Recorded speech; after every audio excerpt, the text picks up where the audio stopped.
E aí, pessoal, tudo bem com vocês? Bom, devido aí a essa onda do coronavírus, né, que está atingindo a todos nós, a gente precisou buscar meios alternativos de continuar nossas aulas. E apesar de ter algumas plataformas muito boas para a gente trabalhar, como o Hangout, como o Discord, até mesmo a ferramenta disponibilizada lá no Moodle, eu creio que é melhor a gente gravar um vídeo e deixar disponível no YouTube para vocês assistirem quando vocês quiserem, tá? E realizarem suas atividades. Então é isso que eu estou fazendo, tá? Estou gravando aqui um vídeo para vocês sobre a aula de hoje, aula de sexta-feira, e aí vamos dar continuidade na parte de sistemas operacionais, né? Hoje a gente vai falar um pouco sobre gerência de filas. Veja bem, todo processamento, tudo que ocorre dentro de um processador é gerenciado através de filas. Tá? Fica uma fila de itens a serem processados. E essa gestão é muito útil para diminuir o tempo de resposta de uma determinada solução. Olha aí, ó. Se houver mais de uma solicitação para o mesmo periférico, não é possível enviar o comando imediatamente, pois a maioria dos controladores periféricos não suporta dois comandos simultâneos. O segundo processo será de esperar o periférico ficar livre. De qualquer maneira, o processador fica livre. Um terceiro processo será retirado da fila de hábitos e passará a ocupar o processador. Então, toda vez que você for utilizar, seja lá um dispositivo de entrada ou saída, ou recurso de memória, de HD, sempre vai ter um outro processo aguardando um para finalizar, para ele poder ser utilizado pelo processador, certo? E quando uma solicitação é feita, é preciso verificar sempre a fila de periféricos. Se ela estiver vazia, o periférico está livre. O pedido é inserido na fila e o comando é enviado para o controlador. Caso contrário, o periférico será ocupado e o pedido é inserido na fila, mas nada é enviado ao controlador. Então, se tiver ocupado, fica aguardando. Se não tiver, ele já entra para o processamento direto. Beleza? Na próxima figura, ele vai ilustrar um momento específico dentro do sistema. Primeiro, o processo 1 está executando na fila de hábitos esperando pelo processador. Então, os processos 2 e 3. Tá? Estão os processos 2 e 3, perdão. A impressora, então, fica livre e aí existe um acesso em andamento na unidade de disco 0, feito pelo processo 4. Então, já tem um outro processo aguardando. Olha aí como é que fica. Ó. Eu tenho o processo 1 em processamento, e aí eu tenho 2 e 3 aguardando, a impressora está livre, eu tenho o disco 0 também com um processo em andamento e outro aguardando. Sempre vai ter mais de um processo aguardando, e se tiver livre, por exemplo, no caso da impressora, o processo ali já entra direto. Beleza? E aí, tendo em vista toda essa gestão de filas, a gente precisa ter mecanismos de interrupções em casos de erro, por exemplo. Esses mecanismos é um recurso comum em processadores de qualquer porte, permite que o controlador de periférico chame a atenção do processador e fale, ó, está acontecendo tal coisa, para um processo aí, fica aguardando, dá um jeito de solucionar isso daí, porque está tendo um erro aqui. Tá? Então, se tiver um erro, vai haver uma interrupção. Tá? E essa interrupção precisa ser tratada também. Tá? Isso daqui é muito comum, vocês conseguem ver, presenciar essas interrupções, quando o programa está usando muito do processador, quando o programa está usando muito da memória. Tá? Então fica aquele processo lento, carregando lá, aguardando, e até que tudo seja resolvido. Se não for resolvido, o sistema operacional pega esse processo que está com defeito, que está interrompendo os outros processos, e fecha ele. Tá? Com certeza já aconteceu com vocês no sistema operacional que vocês usam. Bacana? Para que a execução do programa interrompido não seja comprometida pela interrupção, é necessário que nenhum registrador seja alterado. Ou seja, dentro do processador existe um dispositivo de memória bem próximo da unidade central de processamento, que são os registradores. Esses caras armazenam endereços de memória da memória principal e endereços de memória da cache, que também fica dentro do processador.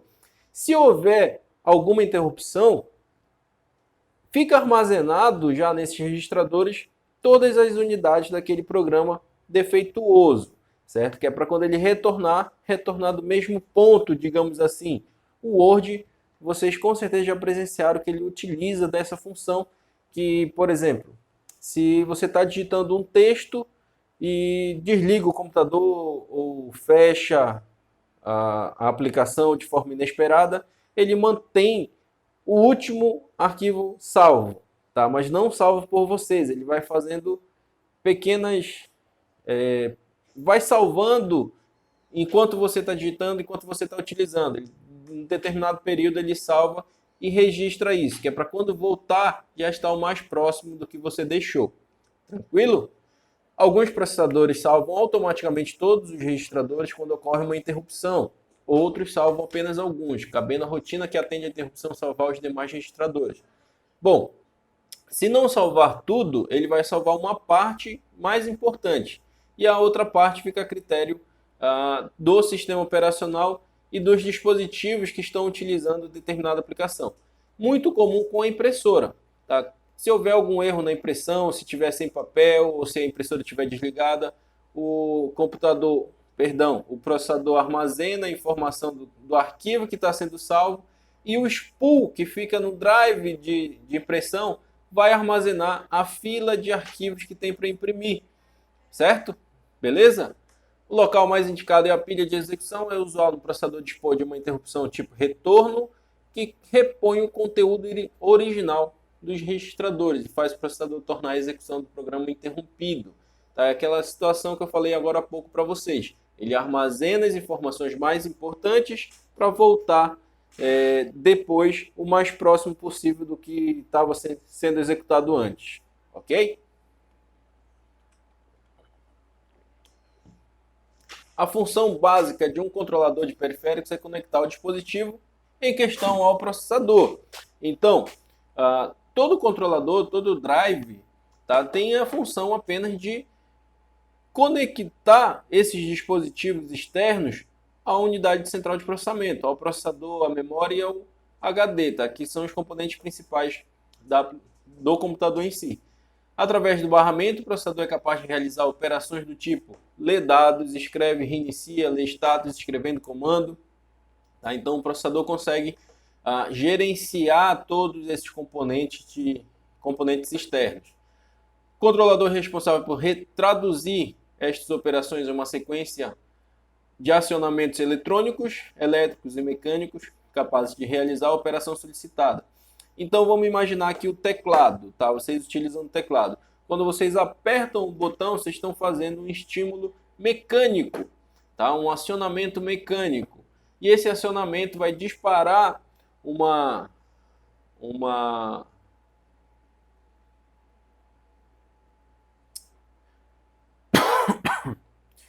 Então vamos imaginar aqui que vocês estão utilizando o teclado. Tá? Quando vocês apertam em uma tecla, vocês estão fazendo um estímulo mecânico para o computador. Tá? E nessa tecla vai pelo barramento a informação de que um determinado botão no teclado foi acionado e assim o processador entende qual é o botão e mostra na tela que aquela letra foi inserida, ou aquele caractere, ou aquele número.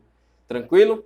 Então, tudo dentro do computador vai precisar de estímulos, ou mecânicos, ações suas, ou elétricos, ou eletrônicos de alguma forma. Tá? Dispositivos elétricos, um pendrive, por exemplo.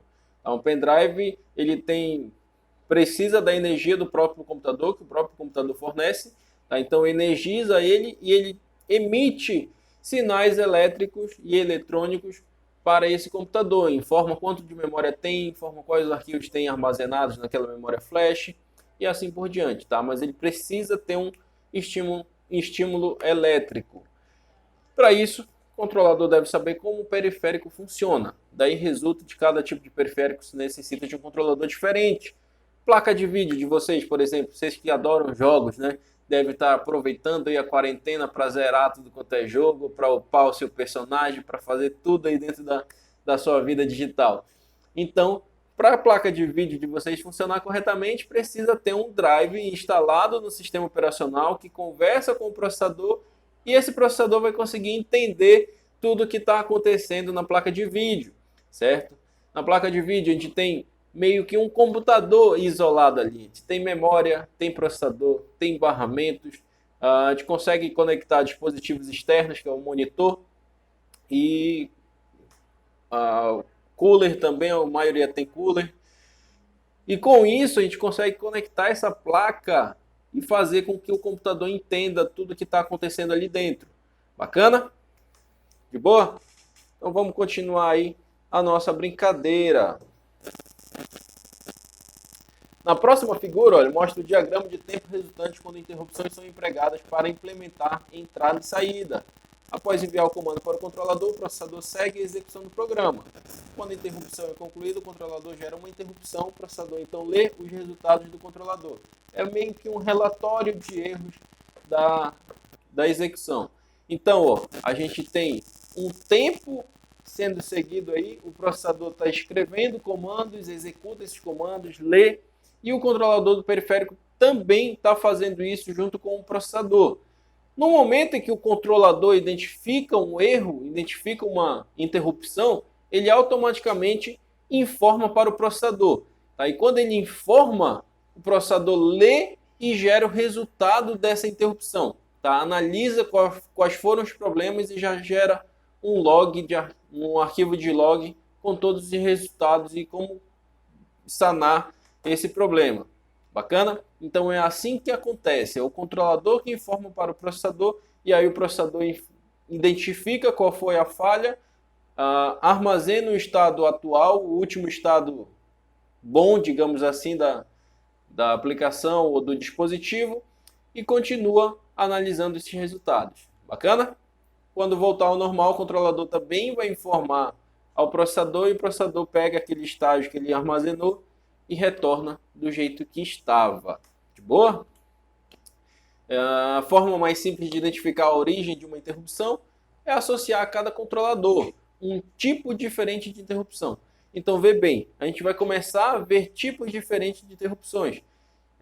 Tenho certeza absoluta que nesses dias de quarentena, onde a internet está muito lenta, vocês já viram um erro que dá no navegador quando está sem internet, né? Que é o erro 404. Então, para todo erro, ele vai gerar um código, tá? Um tipo de interrupção. E com esse código, você pode buscar uma solução específica. Tá? Tem até um meme, não é nem um meme, é uma imagem que o pessoal produziu há um tempo atrás. Eu perdi essa imagem, não ia mostrar para vocês. Que mostrava assim, pessoas normal pesquisando no Google. Aí digitava lá, meu computador desligou inesperadamente. Aí, técnicos de TI pesquisando erros no Google. Aí colocava lá, erro 00F, não sei o que, não sei o que, não sei o que. Colocava o código do erro que é para ir direto já. Então, a gente precisa ter em mente que esses erros, eles geram um relatório para a gente, tá? Quem desenvolveu esses componentes, esses sistemas, sempre vão ter lá, gerar um código para esse erro, que é para você identificá-lo e saber como corrigir. Bacana? Existem momentos em que programas não podem ser interrompidos. Isso daqui é de suma importância, principalmente quando o processo que está sendo executado é um processo do sistema operacional. Por exemplo, o programa pode estar alterando variáveis que também são acessadas pelo tratador de interrupções. A solução para esse problema é desligar o mecanismo de interrupções temporariamente, enquanto o programa realiza uma tarefa crítica que não pode ser interrompida. Os processadores normalmente possuem instruções para habilitar e desabilitar interrupções. Enquanto as interrupções estiverem desabilitadas, elas são ignoradas simplesmente pelo processador. Elas não são perdidas, apenas ficam pendentes. Então, imaginem vocês que está acontecendo uma operação crítica no computador e, de repente, o teclado de vocês para de funcionar. Parou de funcionar, o processador entendeu e vai parar o computador todo ou não? Tenho certeza absoluta que a operação vai continuar sendo executada. Tá? Quando o teclado voltar, beleza, voltou. Mas o que não está dependendo dele, tá, continua sendo executado. E a situação que eu ia falar para vocês, né, do sistema operacional, é quando você está utilizando um processo do próprio Windows e aí esse processo dá uma falha. Tá? E aí o Windows fica esperando ele voltar lá, fica lento um tempão. Se voltar, beleza. Se não voltar, o Windows simplesmente reinicia. Tá? Ele para com todo o sistema operacional e reinicia tudo. Tranquilo? Vamos lá. Ó. É comum a existência de uma relação de prioridades, certo, entre os diferentes tipos de interrupções. Vamos supor que um dado processador atribuiu prioridade decrescente do tipo 0 até 255. Nesse caso, quando ocorre uma interrupção do tipo 10, o processador automaticamente desabilita interrupções dos tipos 10 a 25, as posteriores, até que o entendimento da interrupção 10 tenha sido concluída. Ou seja, ele define uma escala de prioridades nessas interrupções. Se a interrupção for muito grave, for mais próxima do zero, ele vai parar todas as outras para poder corrigir essa interrupção grave. Só vai voltar a corrigir outras interrupções quando aquela mais grave for completamente sanada. E aí, se houver no meio desse processo uma interrupção menor, ainda mais próxima do zero, tá? Ela é automaticamente identificada pelo processador e vai esquecer a interrupção do tipo 10. Tá? Ela interrompe essa interrupção e começa a ativar, corrigir aquele problema que tem aí uma classificação 5. Tranquilo? Olha aí, esse daqui é uma imagem que mostra mais ou menos o tempo de execução, né? E aí tem um programa original na primeira linha. Esse programa apresenta uma interrupção do tipo 10, tá? O tratador começa a trabalhar nela até que identifica uma outra interrupção mais grave e para a 10 e trata a 5 direto, tá? Até corrigir a 5 e aí ele volta para 10 novamente. Tranquilo? E aí, pessoal, esse mecanismo de interrupção, ó, recebe o nome de vetor de interrupções, porque ele sempre vai apontar para a rotina de atendimento. Tá? Ele sempre vai apontar para um outro local. Então vai ficar armazenado lá várias interrupções apontando para onde ela está, como se fosse um vetor realmente da nossa programação. Em geral, existe uma tabela na memória com todos os vetores de interrupções, ou seja, com os endereços das rotinas responsáveis por tratar essas interrupções, e aí quando ocorre ele já aponta para a solução.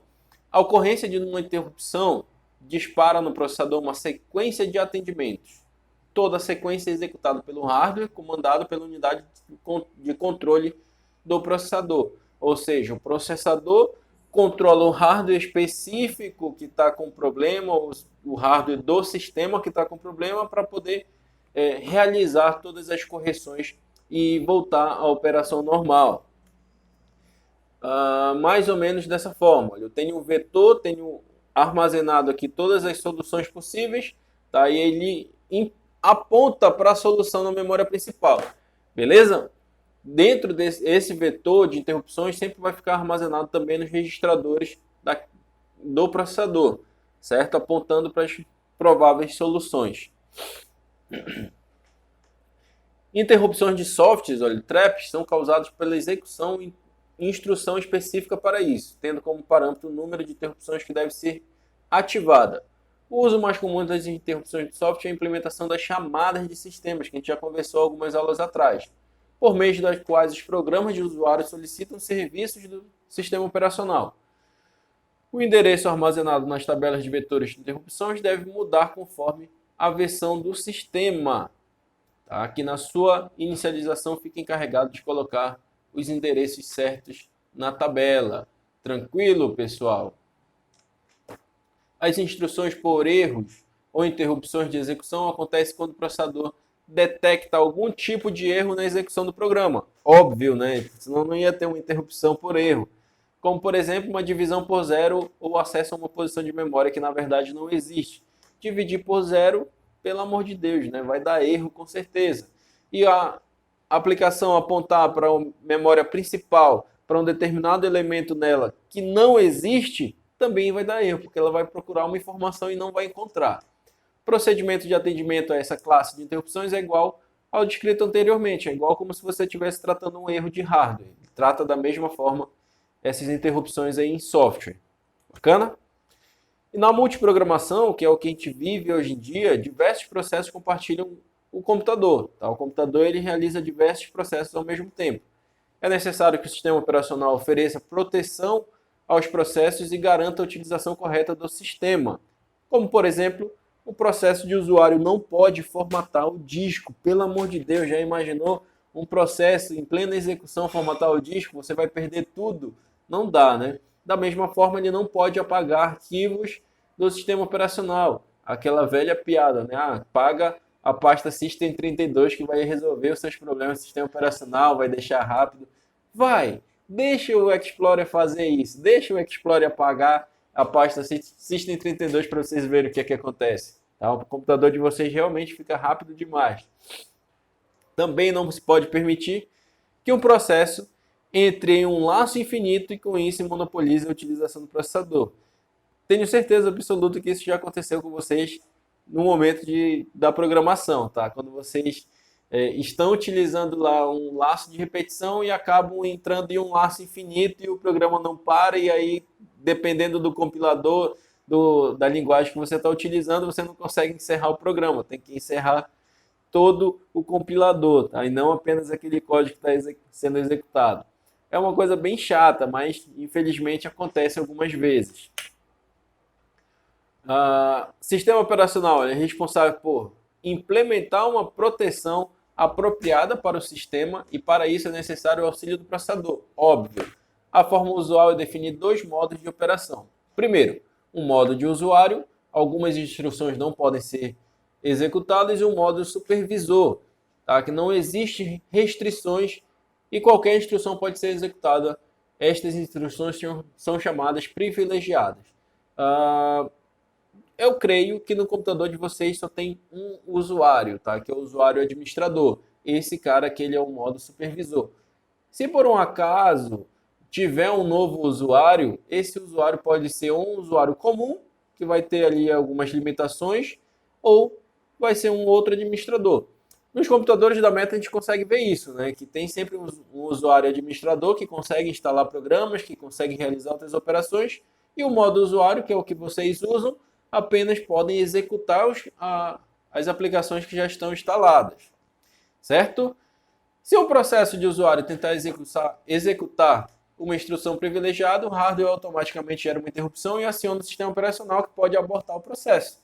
Simplesmente assim, tá? Ele identifica que aquela aplicação lá não é para ser executada e aborta o processo, tá? Não deixa que o usuário execute determinada aplicação. Outra coisa bem interessante, tá? O sistema de proteção de periféricos, tá? Que para proteger esses dispositivos externos, tá? As instruções de entrada e saída são tornadas privilegiadas, são sempre privilegiadas, sempre executadas pelo administrador. A única forma de o processo do usuário realizar uma operação de entrada e saída é através de uma chamada do sistema, tá? Então, o usuário ele consegue utilizar todos os recursos do computador, porém, de forma abstrata, quem está executando isso é um administrador, é um perfil de administrador que meio que gerencia esses dispositivos e deixa à disposição do usuário, tá? Muitas arquiteturas oferecem uma instrução chamada de interrupção de software, que quando executada apresenta um efeito semelhante ao de uma interrupção de hardware. A única diferença sendo o fato de ter sido chamada pelo software e não por um evento vinculado ao hardware, beleza? As instruções geradas pelo software também chaveiam o processador para o modo supervisor. Tá? Então, no momento em que você está utilizando o computador no modo de usuário, tá? Por trás disso, o processador precisa ter algumas instruções que são realizadas somente pelo administrador. Tá? Se ele ver que é realmente necessário, como a utilização de dispositivo de entrada e saída, ele permite o usuário utilizar determinados recursos, mas por trás todas as chamadas são feitas como se fosse um administrador. Tá? Todas as chamadas de sistemas. Tranquilo? Lembrando vocês que qualquer dúvida pode ser sanada aí no meu WhatsApp ou no próprio chat lá do AVA, beleza? Então, pessoal, aqui tem uma pequena imagem ilustrando aí todos esses modos de operação do processador quanto à proteção dos periféricos, tá? Ou seja, sistema operacional em modo supervisor e em modo administrador gera uma instrução, tá? Passa para o usuário normal o poder de determinada operação e esses usuários sempre vão se comunicar dentro do processador como se fosse um usuário administrador, tá? Para realizar as chamadas aí do sistema e informar também interrupções tanto de periféricos quanto interrupções de software. Outro recurso bem interessante é o recurso aí de proteção de memória. Tá? Sua memória principal devem ter recursos para gerenciar tanto a capacidade dessa memória quanto a capacidade de utilização dela. Era muito comum antigamente, quando as memórias eram lentas, acho que meu primeiro computador, a memória dela era de 400 MHz, hoje em dia já está em 3.000 GHz de velocidade. Era muito comum ter problemas com essas memórias, no sentido de velocidade. O processador, às vezes, tinha uma velocidade de processamento muito alta e a memória não conseguia gerenciar tudo isso daí. Aí realmente a memória queimava, cara. Eu cheguei a ver uma memória que o circuito dela queimou por conta do calor que ela gerava, tá? Esses registradores aí têm um certo limite, um certo valor de utilização, tá? E para implementar essa proteção de memória, o sistema operacional também necessita do auxílio da arquitetura do sistema.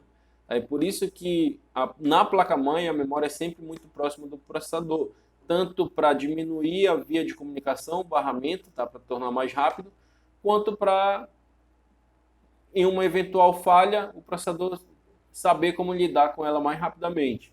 Aí ele coloca no registrador limite inferior o endereço do primeiro byte pertencente à área de trabalho do processador, do processo, e no registrador limite superior é colocado o endereço do último byte válido para a sua área. Ou seja, meio que o processador ele cria dentro dele, dentro dos registradores, a área de utilização dessa memória, tá? Para um determinado processo.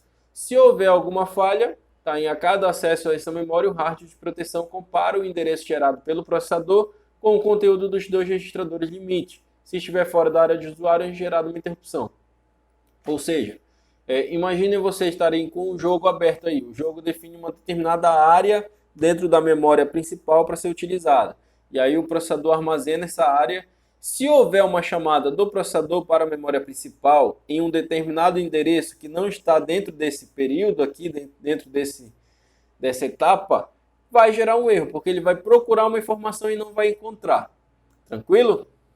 Então, nessa imagem aqui a gente consegue ver muito bem como é que isso funciona, tá? Ele define aí um registrador limite, um início para cada processo e um final, tá? Óbvio que esse final vai depender da quantidade de recursos de processos que um determinado programa ou determinada execução está utilizando, tá? Então ele vai ser variável, então ele sempre vai ficar registrando esse final aí, certo? Se por um acaso o processador buscar alguma coisa que esteja fora disso, ele vai dar erro, porque ele não vai encontrar o que ele quer e vai encontrar uma outra informação de um outro processo ou de alguma outra coisa que está na memória principal. Tranquilo? Algumas arquiteturas fazem o acesso aos periféricos através de posições específicas na memória. Essa técnica é chamada de entrada e saída mapeada na memória. Nesse caso, a proteção de memória também implementará a proteção de periféricos. Basta colocar os endereços dos periféricos específicos fora dos limites das áreas de processo. Ou seja, eu tenho processos, tenho programas em execução, e esses programas, quando encerrar todos eles, a gente vai ter endereços de memórias a serem utilizados pelos dispositivos de entrada e saída, tá? Ou por outros dispositivos. O processo não será capaz de acessar o periférico sem gerar uma interrupção. Obviamente, o acesso aos registradores de limite deve ser feito através de instruções privilegiadas, tá? Por um administrador. Somente o sistema operacional pode alterar o seu conteúdo, tá? Já que é o sistema operacional que vai gerenciar todo o hardware do seu computador. Então, continuando, pessoal, olha, para evitar que um único processo de usuário, uma única execução do usuário monopolize toda a utilização do processador, é empregado aí um temporizador. Imagina que houve uma interrupção em uma determinada aplicação e aí o processador começa a trabalhar nisso, começa a atrapalhar.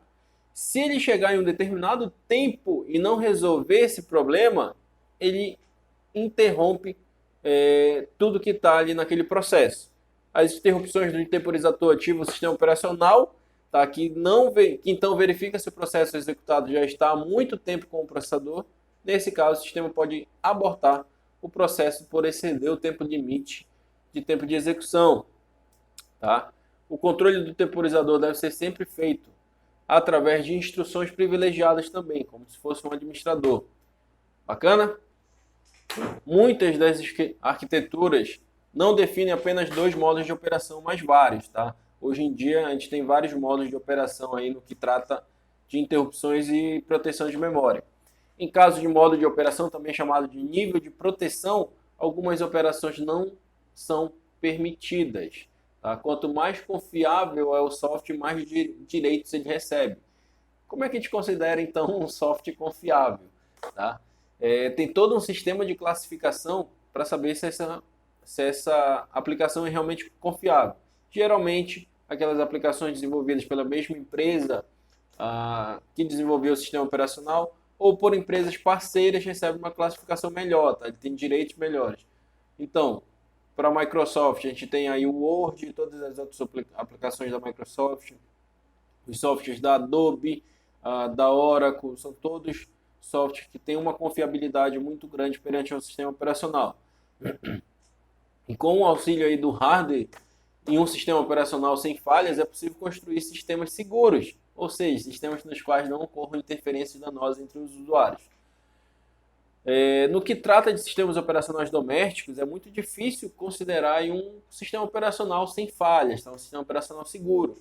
Por exemplo, o Windows ele é um sistema desenvolvido para funcionar em várias máquinas, tá? Ele não é desenvolvido para funcionar em um equipamento específico.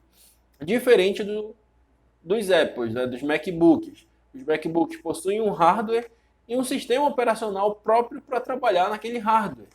Tá? Então, chega um momento que aquele hardware se torna obsoleto, o sistema operacional não funciona mais nele.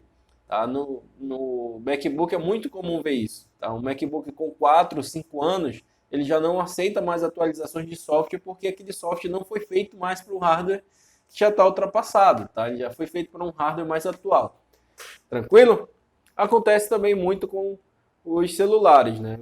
Aqui trazendo um exemplo mais próximo do que a gente vivencia. E por hoje, pessoal, é isso que eu tenho aqui para vocês. Espero que vocês tenham gostado dessa nova metodologia que eu estou utilizando. Tá? Assistam às nossas aulas que daqui a pouco eu estou lançando aí atividade para vocês com base no que a gente viu hoje, com base no que a gente viu na semana passada também. Beleza? Qualquer dúvida, estou à disposição de vocês aí no WhatsApp, estou à disposição de vocês no Ava. Tá? Podem entrar em contato a hora que vocês quiserem. Grande abraço, pessoal. Até mais.